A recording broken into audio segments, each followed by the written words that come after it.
Welcome to the Team EF Coaching Cycling Performance Podcast, where we take information from the highest level of sport and make it accessible for all cyclists. I'm your host, Zack Morris, and in today's episode, we're bringing you something truly special. For the first time ever, we're taking you behind the scenes on one of our internal coaches' calls. At Team EF Coaching, we hold bi-weekly meetings where our coaches come together to discuss the latest updates in the sport, trending topics, and inspiring stories from our athletes. These calls often feature keynote speakers from EF Pro Cycling Sports Science Department, sharing their latest findings from the highest level of professional cycling. This is a big deal. We're giving our members direct access to insights from the experts shaping the future of the sport. What many people don't realize is how far ahead World Tour teams are compared to published research and mainstream trends.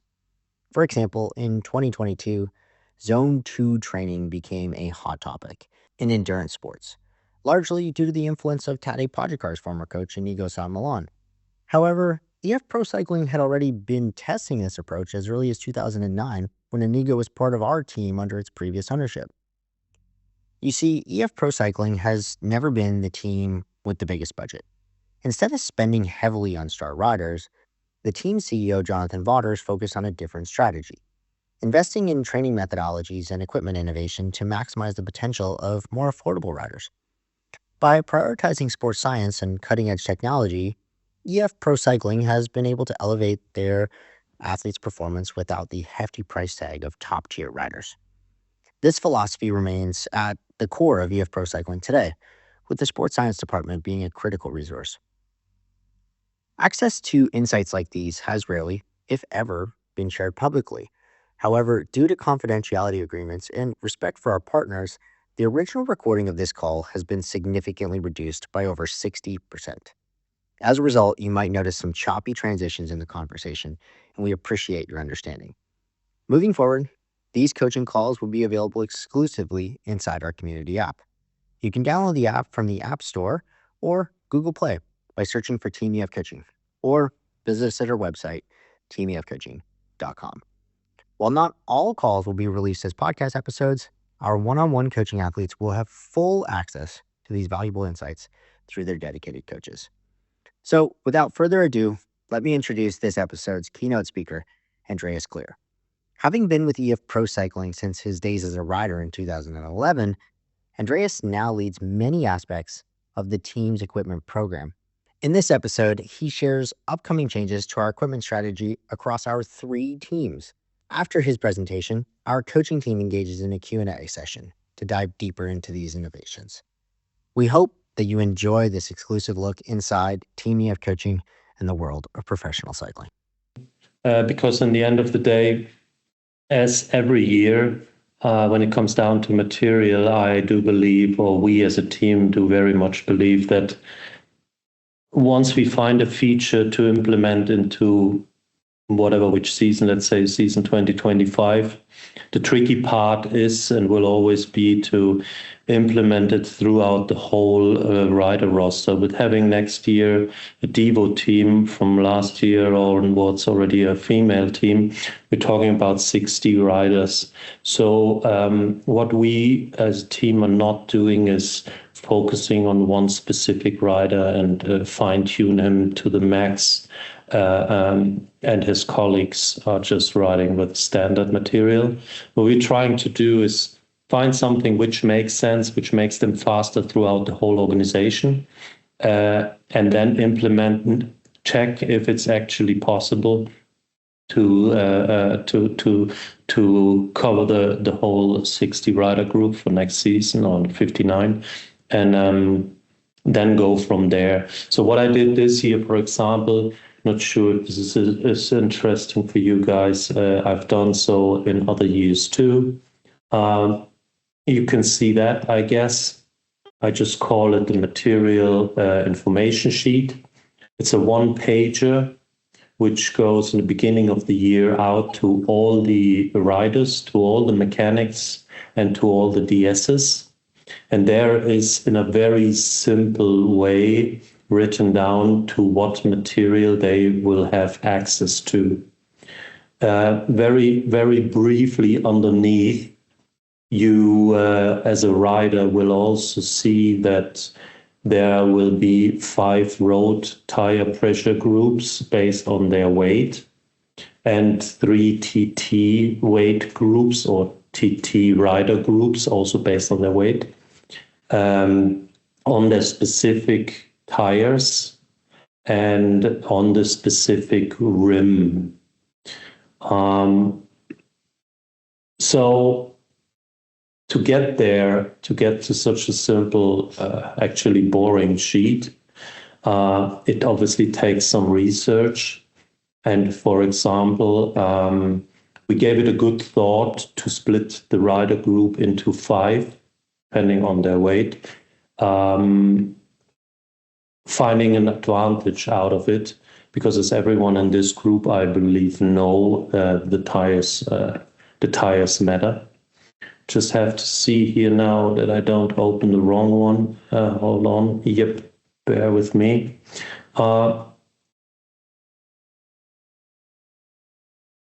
This one you should see now. Can you see this spreadsheet?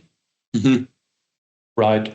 So before we come out with this simple box underneath and say 1, 2, 3, 4, 5 and give every box a name, we do obviously tire testing. This tiny little box here you can see now took us 4.5 days from 8 to 6 until Victoria closed their gates.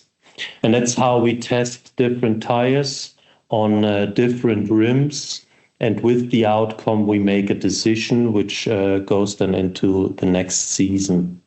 So I guess what I'm trying to say here is the thing which is new for 2025 is that we're going to use all year long 30 mil tires. On the rims, we will ride next year. Some of them have a 21 millimeter insert in a channel, others 23. The 23 one we will have from San Remo onwards, and that's basically gonna cover then the rest of the season. Because of the 30, we can play with the tire pressure much better and much more specific than we could before.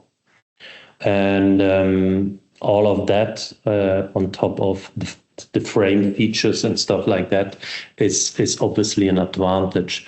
What we focused last year on was stretching the riders on a bike, trying to get them a longer reach. We found out, I have to go back a little bit, 2023, while we were trying to invent a helmet, which is now on the market, Procene Air. We found out that stretching the rider is a huge advantage if he can hold position.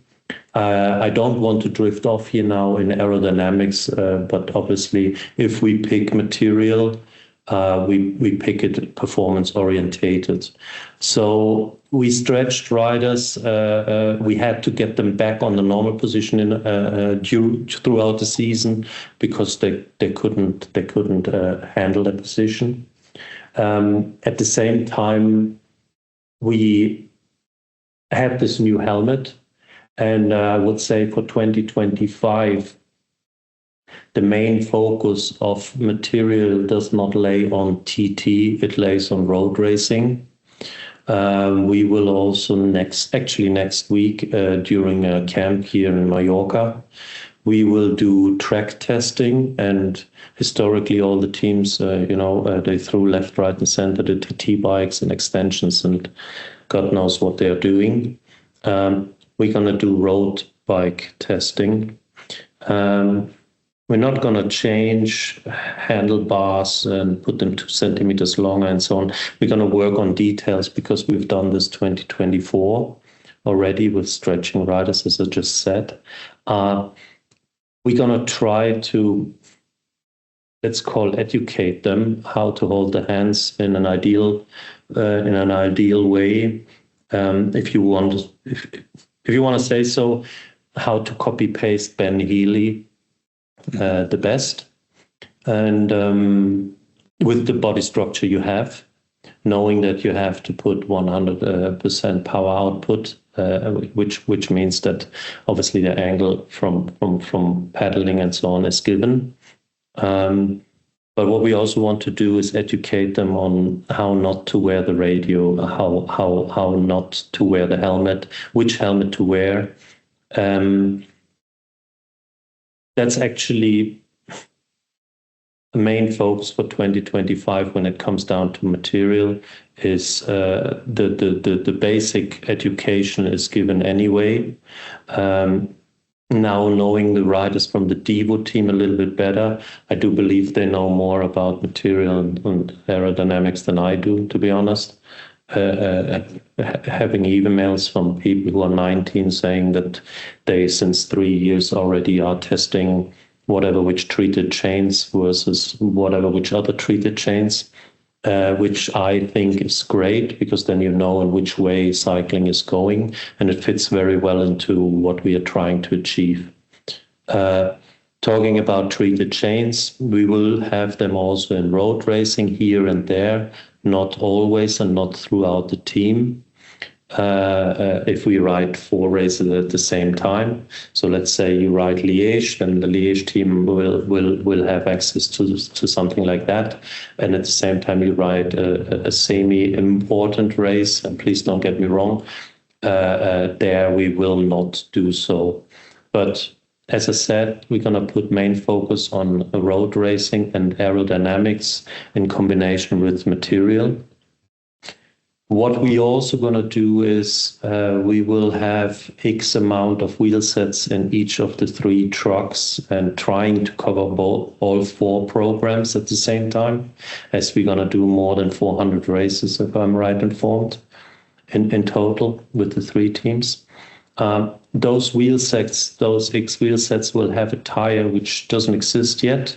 So the idea is the wheels we're gonna get who have a very low friction hub or the bearing will have carbon spokes, has a 23 inner channel rim.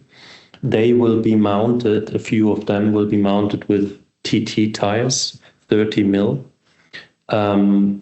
If people like Paulus and co are going for a mission, because 200 kilometers saving 7 watts makes the difference. If the weather isn't too hot and if the heat management is given in a positive way regarding the Procene air, then they always will have to use that aero helmet for the road. And all of that together is basically what you're going to face 2025 if you see the riders on TV. What you won't see so much, but what's also a fact, is since last year we were working with FSA on very short crank lengths which didn't exist in the mass production.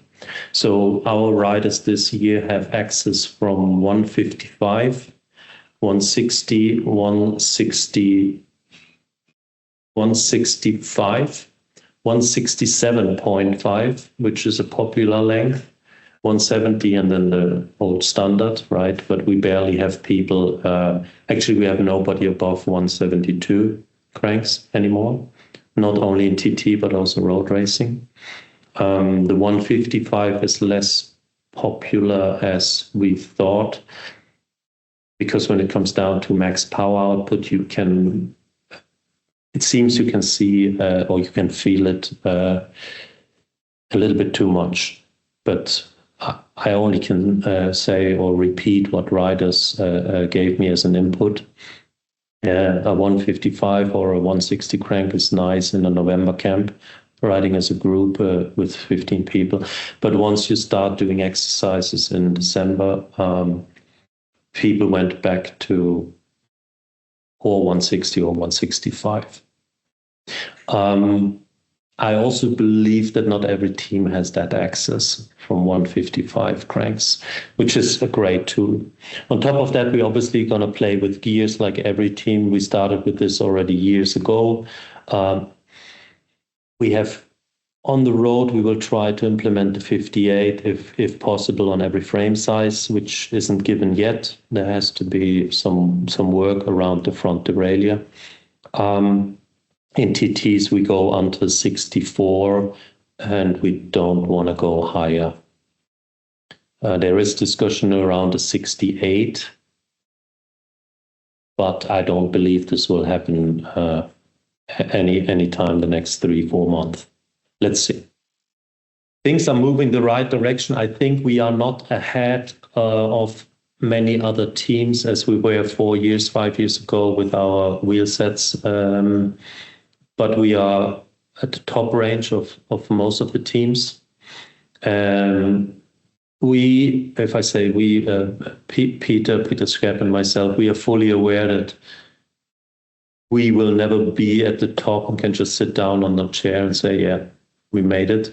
It's constant a rotation of information. We get left, right, and center, trying to filter and trying to actually implement it into our day-to-day work.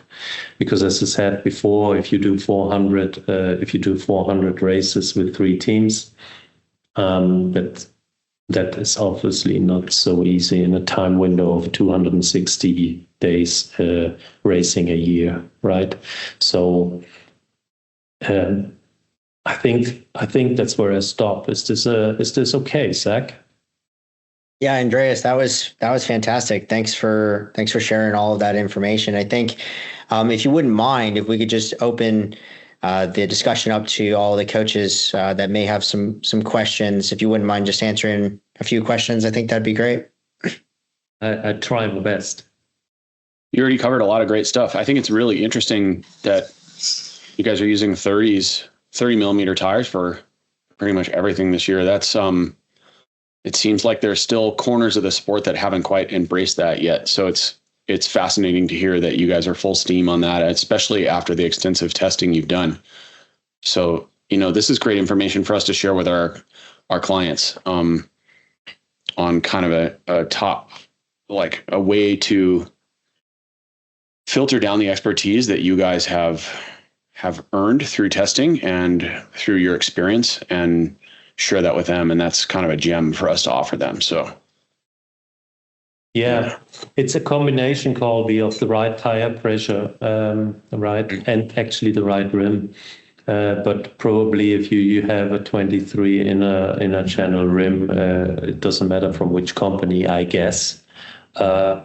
But if you have the right tire pressure, you obviously go faster into corners, you go faster out of corners. Doing this throughout a bike race, that obviously adds up. Yeah.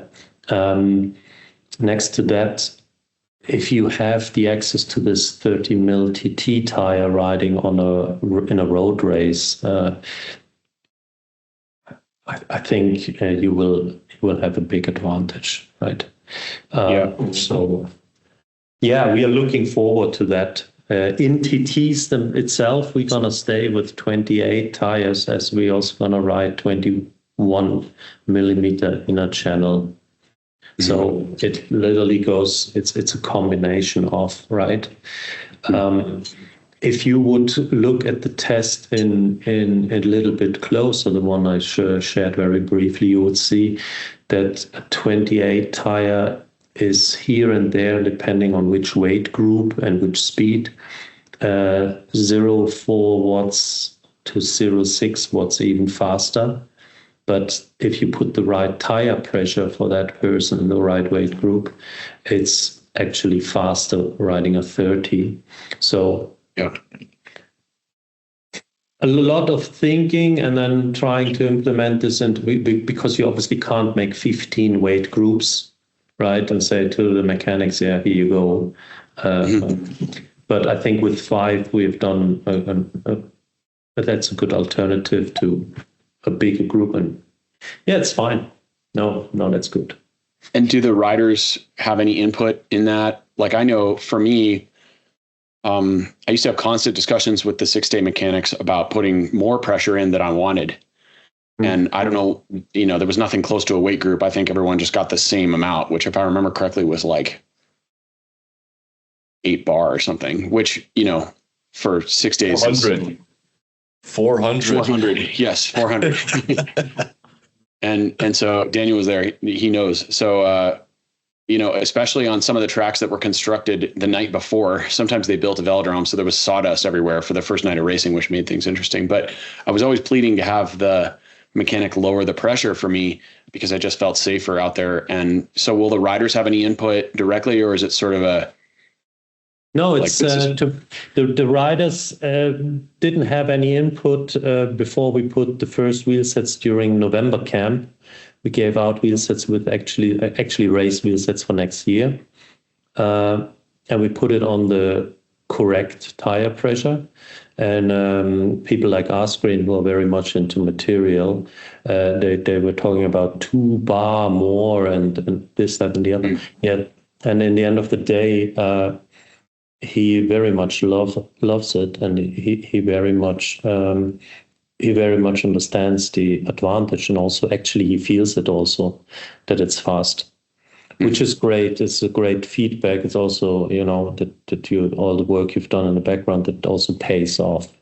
Because if they would stand there as a group and say this is actually really shit, Andreas, nice that you worked a while, but nobody wants to use that, then we also had to accept that. And then the work would start again. But I think we've done quite some good stuff, and let's see how it works out. Let's hope that we win some bike races with it. And Andreas, I had a question for you. You brought up a really interesting point about having the athletes trying to mimic Ben Healy's position. Obviously, it sounds like because he's probably got the lowest CDA on the team, right? So, and probably able to produce high power in that position. So last year you said that you had quite a few athletes struggling to ride this longer position, and you're avoiding that this year. What percentage of people weren't able to actually ride that longer position? And was there anything from a training perspective that you felt made the difference for the athletes that were able to ride that position? Well, second part of your question, I can't answer. I'm not diving too much into their training peaks. I'm not the right person for that.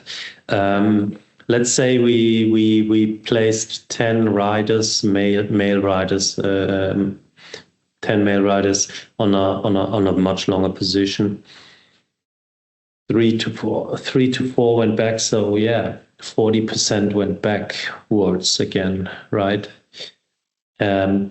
I think it has something to do with training, and maybe we were also exaggerating with one or the other. It's a mix of. I don't want to say that it was a mistake. I think it's the way to go. But yeah, 40% they couldn't.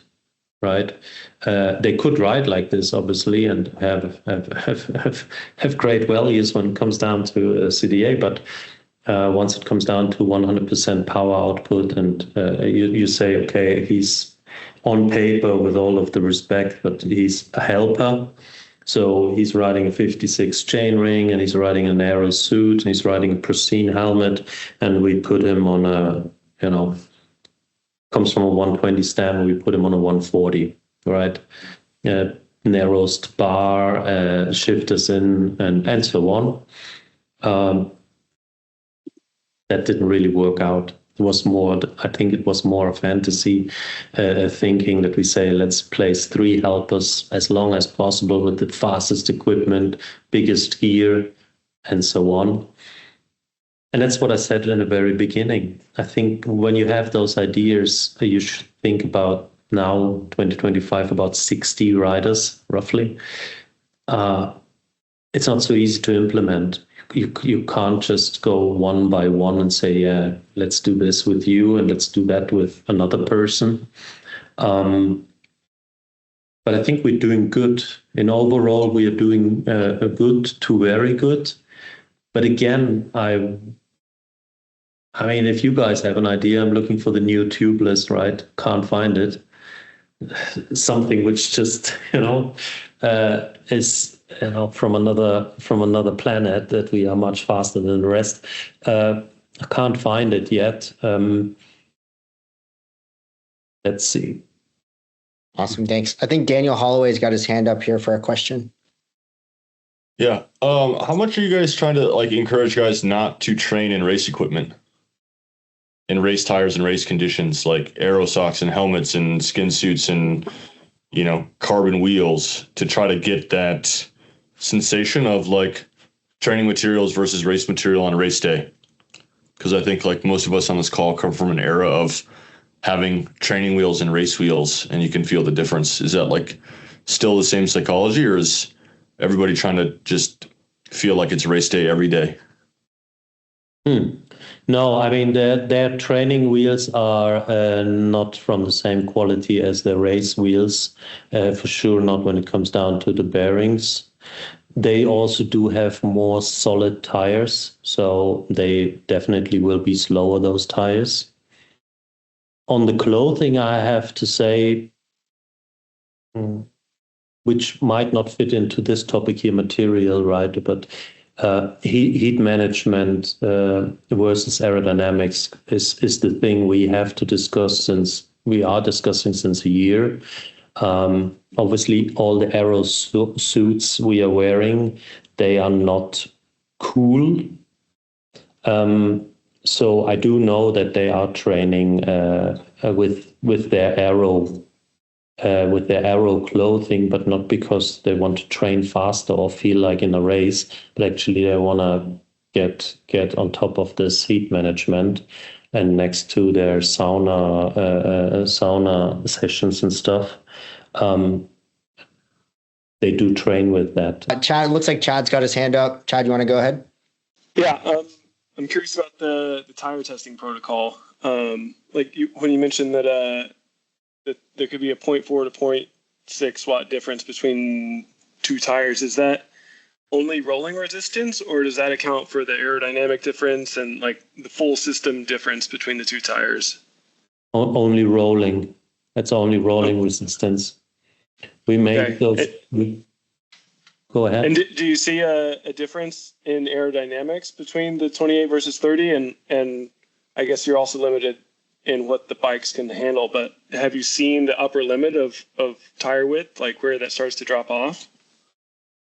Yeah, we tried once a 34 tire, right? We probably will never ride it, obviously, but it drops also off with a too narrow rim and a 30 mil tire versus the correct rim compared to a 28 tire. That's the reason why we are riding. Our TT bikes are quite old now.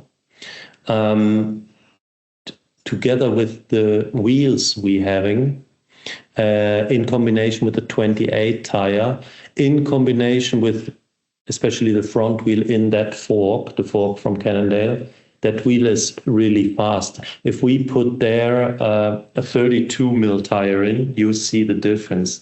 Full stop. Yeah. Okay. So are you doing the sort of the math of this tire is this many watts faster on this wheel, but then on this bike it's not, as a whole system with aerodynamics, then we lose that again, so it's better to change to a smaller tire, for example? This could happen. I mean, I had lately, actually 2 days ago, I had a discussion with somebody who said he read somewhere also the latest research of somebody who placed actually a 25 mil tire on a 21 millimeter rim, saying that this was much faster. But then if you compare 25 mil tire on a rolling resistance machine versus a 28, the difference is so big that can't be true. One part of it is obviously true. If it's faster in the wind tunnel, I believe that. Depending on the jaw angle, if it's 0.5 or maybe even 15, right? But the difference between a 25 and a 21 millimeter inner channel and a 28 is huge. So that aero feature won't cover that deficit, right? But I think there will be, like you mentioned, tipping point, right? I think there will be a tipping point. If a 34 tire is better in Roubaix, right? Will you ride it? I don't think so that we will ever see it. If there would be a rim, which is, I'm just saying a number, 60 millimeter wide as an inner channel. So let's say a person produces a wheel which is that wide and the outside of the rim is maybe 4.5 centimeter wide, right? And you place a 34 with the right compound, the same compound as our racing tire, you probably have a faster setup than with a 32 in a normal wheel. I believe so, but I can't confirm that. So maybe that happens once. Yeah. Okay. Well, thank you. Fascinating. Good question. It looks like Coryn has her hand up. You want to go ahead? Thanks.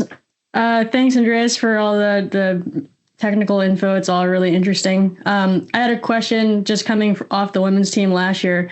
If there was an update on the Corsa controls for the cobbled classics. Yeah, there are no controls anymore because of you guys. So we wrote the controls then later again. So just as a feedback for everyone, or as a so the female team had plenty of crashes with control, saying they were slippery, which they probably were.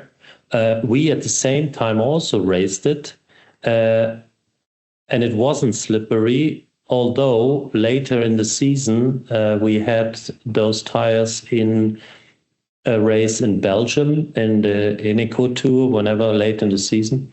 And there we had two people sliding just away, like basically the feedback from you guys were, Coryn. We, in the whole time, we reached out to Vittoria, and they said it's can't be and stuff like that. In the end of the day, they covered now every size with their Pro model. We didn't ride any flats with the Pro model in even the classics. And then also in the end of the year in Benelux Tour, like this race there in Belgium, Holland. So yeah, Coryn, sorry that you guys had to test ride them, but they are gone. Well, at least there's a little bit of improvement there, but also to cover a little backstory, they were only slippery on like the first or second ride. Once they were ridden and kind of crashed, then after that they were better, but we had a handful of bad experiences there. Yeah, I remember. But I mean, even then, if you say after 2 times riding, they're fine, something like that we could never implement into this whole bike team, right? I mean, you have to have like a proper setup, and at the same time, you also have to believe what the sponsor gives you. And from 2026 actually onwards, they are making now a machine at Vittoria. We can also test that, which will be super interesting. We are not able to do it now, but 2026, or maybe this year in the winter, we are able to actually test the friction. Is this the right word? Friction of a tire, or how slippery it is, or how sticky, right? It's going to be cool. The grip, sorry. Yeah. All right. Awesome. That was great. Some great questions there. Does anybody else have any questions before we cut Mr. Andreas loose? Is Chad had his hand up there? I think his hand's just still up. No. Andreas, as an artist, how do you feel about these guys wearing aero helmets in road races? Is that difficult? Alex. Is that hard? That's hard, isn't it? It's hard for you. No, it isn't. Because actually this one helmet, no. The helmet, Lachlan won his race there, you know, the one in the dirt. That was my idea. Don't you like the helmet, Alex? You fucked us, Andreas. So I have you to blame then for my loss. Yeah, you fucked Chad. You fucked all of us. You said you put it on Lachlan to try and make it look cool, and now we're all fucked. Thank you. I'll show you one little tiny thing. You see that, Alex? Yeah. So imagine you would have a Pro Tour license in 2025. Imagine you would be 20 years old and you have the chance to, So. It's hard for me to imagine, honestly, but I'll try. I can imagine. So just to see that, the ventral is our normal climbing helmet, right? That's the CVA value. So you have the bike, you have the total, you have the helmet. If you would ride 50 per hour, okay, the ventral helmet would take basically 17.5 watts of the moving watts you need to ride 50 per hour. The Procene Air, only 6. That's 11.5. Okay. So what would you do? Huh? I'd do what I always did. Listen to Andre. Yeah. Also, knowing what you know now, how slow do you think those Mavic tires were when we were riding in Paris-Nice? Whoa! I think to the tires we're riding now, 15 watts per tire. So you probably would have had another 2 years of your career if we didn't have those fucking tires, huh? I don't think so. I think I rode already a year too long, or at least 5 months too long, Alex. But that's okay. Yeah. Good to see you. Good to see you. Holloway's got his hand. Good to see you. Question: do you guys, with the that chart you just showed of 11.5 watt difference between the two helmets, do you guys have a calculator to break down energy expenditure over time on if you rode one helmet versus another over, unbound over 7-hour race, 8-hour race, what the energy expenditure difference would be? Do you guys calculate that to say you would be 700 kilojoules less or over a duration? Or do you just use straight watts? No, the charts you just saw is basically something simplified to share if somebody doesn't want to ride the helmet or to give a correct answer. I do believe I'm the wrong person. Peter Schkepp, who will also be in your call one of those days or whenever that is, he can give you a precise answer on that. I would say, yes, we have that. We can calculate things, but not me. It's Peter. Gotcha, thanks. Sorry. Yeah, Peter will absolutely be on a future call. So store that question, Holloway. All right. I think that's all the time we booked Andreas for. Andreas, thank you so much for doing this call. That was awesome. It was great to connect everything you're working on internally with all the coaches here. I think that we're all going to take quite a bit away from this call and add it into what we're doing on the coaching side. So thank you. You're very welcome. Whenever you need me, whenever you guys need me again, just shoot a message and I jump on a call again. We hope you enjoyed this exclusive look inside Team EF coaching in the world of professional cycling. If you found this episode valuable, be sure to subscribe to the podcast and leave us a review. It helps us reach more cyclists like you. If you're looking to take your cycling performance to the next level, consider working one-on-one with one of our expert coaches. Our tailored coaching programs are designed to help you achieve your goals with personalized guidance and support. Learn more at teamefcoaching.com. Want to be a part of a thriving cycling community? Join our Team EF Coaching community app, where you'll get access to exclusive content, discussions, and expert insights. Download it now on the App Store or Google Play. And don't forget to check out our Skills Academy course platform, where we offer in-depth training courses to help you refine your technique, improve your fitness, and maximize your cycling potential. Head over to teamefcoaching.com to get started. Thanks for tuning in, and we'll see you in the next episode.